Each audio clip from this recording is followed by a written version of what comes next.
అందరికీ నమస్కారం. Welcome to Bharati TV. ఒకే ఒక వైరస్ తెలుగు స్టేట్స్‌ని హడలెత్తిస్తోంది. అదే Guillain Barry syndrome.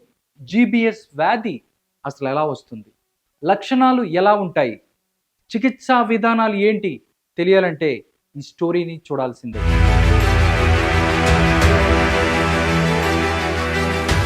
Guillain Barry syndrome ఇప్పుడు కలకలం రేపుతోంది. హైదరాబాద్‌లో తొలి కేసు నమోదైంది. సిద్దిపేటకు చెందిన మహిళకు జీబీఎస్ పాజిటివ్ అని డాక్టర్లు నిర్ధారించారు. ప్రస్తుతం ఆ పేషెంట్ హైదరాబాద్‌లోని ఓ ప్రైవేటు ఆసుపత్రిలో వెంటిలేటర్‌పై చికిత్స పొందుతోంది. ఆ మహిళకు సిండ్రోమ్ ఎలా సోకిందనే దానిపై వైద్య శాఖ ఆరా తీస్తోంది. జీబీఎస్ లక్షణాలు ఎలా ఉంటాయి? వైద్య నిపుణులు అసలేం చెప్తున్నారు? ఇప్పుడు చూద్దాం. కరోనా కష్టాలు ఇంకా కళ్ళ ముందు కదలాడుతూనే ఉన్నాయి. ఇంతలోనే ఇప్పుడు మరో వైరస్ కలకలం రేపుతుంది.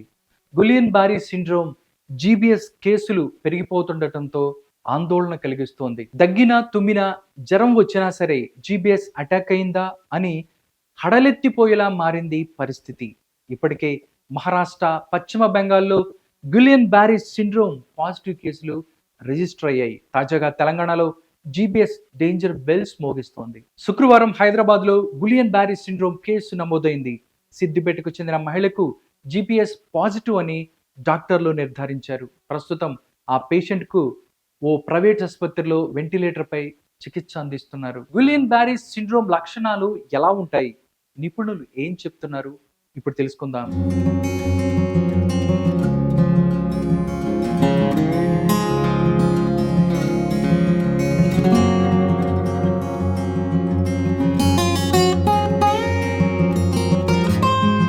గులియన్ బారీ సిండ్రోమ్ లక్షణాలు ఒకసారి చూసినట్టయితే కలుషిత ఆహారం, బ్యాక్టీరియా లేదా ఇన్ఫెక్షన్ల ద్వారా గులియన్ బారీ సిండ్రోమ్ సోకుతుంది.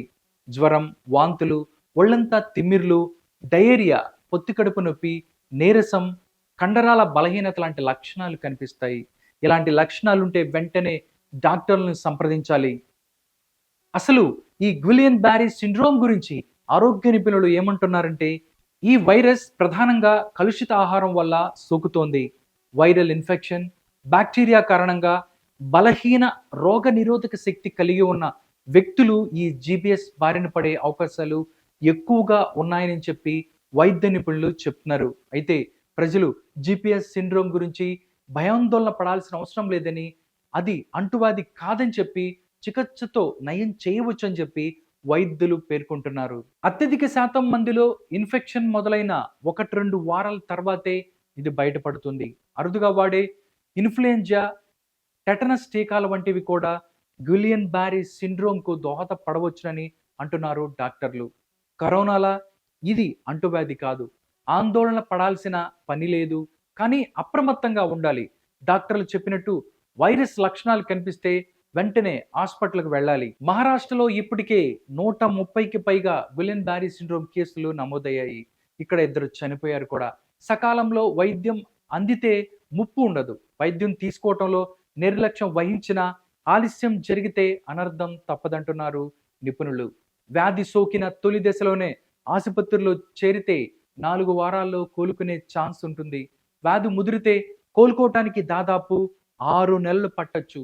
బ్యాక్టీరియా, వైరల్ ఇన్ఫెక్షన్ కారణంగా బలహీన రోగ నిరోధక శక్తి కలిగి ఉన్న వ్యక్తులు ఈ జీబీఎస్ బారిన పడే అవకాశాలు ఉంటాయని చెప్పి వైద్యులు చెప్తున్నారు. డాక్టర్లు చెప్తుంది ఒకటే, బయట తినటం మానేయండి.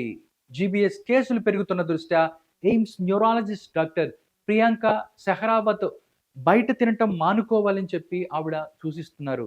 కలుషితమైన ఆహారం, నీటి వల్ల కలిగే గ్యాస్ట్రో ఎంటెరిటిస్ గులియన్ బారీ సిండ్రోమ్కు కారణమని చెప్పి వాళ్ళు పేర్కొంటున్నారు. ఇలాంటి పరిస్థితుల్లో ప్రజలు బయట తినటం మానుకోవాలి. ఆహారం, నీటి భద్రత గురించి జాగ్రత్తగా ఉండాలని చెప్పి సూచిస్తున్నారు డాక్టర్లు.